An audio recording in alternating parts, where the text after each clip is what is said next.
I was thinking, you and Diane Keaton have such sort of effortless, that thing we call chemistry, which actors either believe in or think is a bunch of nonsense. But I was thinking, going back to Big Chill, you and Glenn Close, Sophie's Choice, you and Meryl Streep. What is, when you're working with people of that caliber, what is it really that you find either clicks or doesn't click? Is it... Yeah, I think, well, on Big Chill, most unusual circumstance, Larry Kasdan, we had 4 weeks of rehearsal. Somehow he got the studio to pay for 4 weeks of rehearsal. Usually it's a day or two. You read through the script and then... At a table. And then you show up and meet someone, 3 months later, who's at that table reading. Now their part is beginning and you've been already shooting or whatever. It's because Larry felt that there had to be sensed in the body language even this sense of history between this group. Because that was a reunion. Yeah. And so we spent 4 weeks together, which really helped. But I've done other movies where you spend a day, but because of this mysterious thing called chemistry, you can establish a seeming ensemble, unconscious kind of, you're on the same page as they say, or on the same wavelength. And I felt that with Diane because we didn't have much time. We had a couple of days, but we took an instant dislike to one another, which was like 30 years of marriage. No, it was. But she's. I don't know if she was doing it for the part. I would like to think so, but she was always very kind of not standoffish, but there was this jibing, jesting, teasing thing that we... Sparring a bit, yes. In jest, but, sort of kidding needling. on the square. Little needling, little teasing, yeah. And this... But it was very funny. I mean, she's one of the funniest people in the world, and is just unusual and quirky and so much her own woman.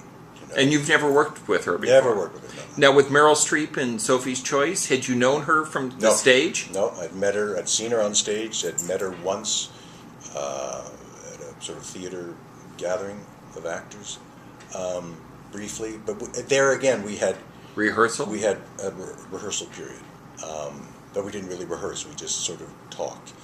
But we spent time together, and that's what Alan Pakula, the director, wanted, and that's what Meryl wanted. I wanted to rehearse because it was my first film, and I was used to, that. You had come from Juilliard.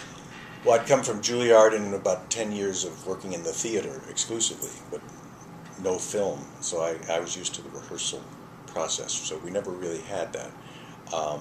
And when you had those 10 years from graduation, what we'd call maybe your apprenticeship on stage, did you ever think, or were you always hoping, I can't wait till I get my first big movie, it's going to happen, and no, it's never going to happen, and that kind of thing? Yeah, because I did not grow up going to the theater. I fell in love with the theater, I guess, in college. You grew up in St. Louis? Grew up in St. Louis, but mostly... It was a musical. My parents, I saw a lot of, symphony concerts and operas and things like that, but it wasn't a big theater town. But when I was exposed to the theater in college, I went to college to study music, but ended up being hooked by this acting idea. And so it was kind of an immersion into the theater, and then I went to Juilliard to really hone my craft, what I was hoping was a craft at the time. But I really had movies always in the back of my head because that's what I grew up watching and loving. But then I thought, no, I'll just do theater. I'll work in a rep company out somewhere in the hinterlands even, and I'll be very happy as long as I have great plays to do and good actors and directors. But always back there was that original, because I'd been so affected by films growing up. And what was your big break, would you say? Was it were you in on the 20th Century?